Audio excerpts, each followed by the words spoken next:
नर्मदे हर, नर्मदे हर। हे आहे मांडवगडचं रेवा कुंड।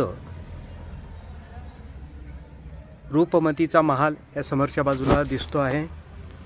रूपमतीचा महाल हा आहे आणि त्या महालाच्याच बाजूला हा कुंड आहे। याची एक दंतकथा अशी सांगितली जाते या कुंडाची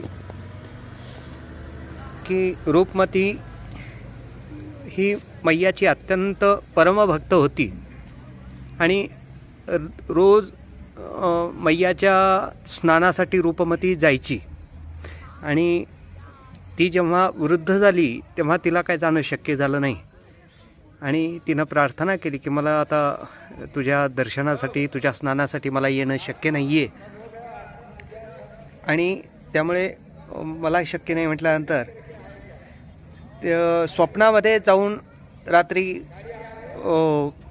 राणीच्या स्वप्नामध्ये जाऊन मैयानी दृष्टांत दिला म्हणे आणि दृष्टांतामध्ये असं सांगितलं की तुझ्या मी महालाच्या जवळच प्रगट होणार आहे तेव्हा तू माझी वाट पाहा असं म्हटल्यानंतर दुसऱ्या दिवशी राणीनी आपली पडलेलं स्वप्न जे होतं ते राजाला सांगितलं आणि राजाने इथं कुंड बांधलं आणि पण ते मैया काय मध्ये आली नाही।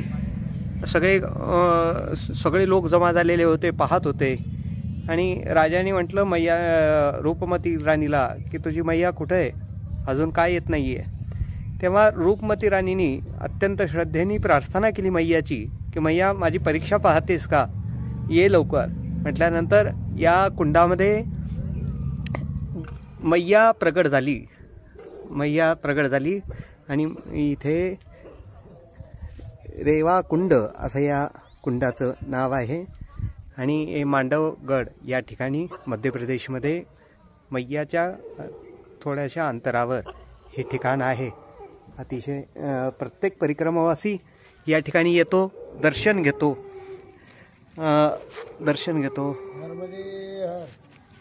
आणि इथलं दर्शन घेतल्याशिवाय परिक्रमा पूर्ण होत नाही। काही परिक्रमावासीवर आरती करतायत, पूजा करतायत आणि अशा पद्धतीने इथे येऊन दर्शन घेणं, रेवा कुंडामध्ये स्नान करणं इथं खूप महत्त्व आहे। नर्मदे हर, नर्मदे हर, नर्मदे हर।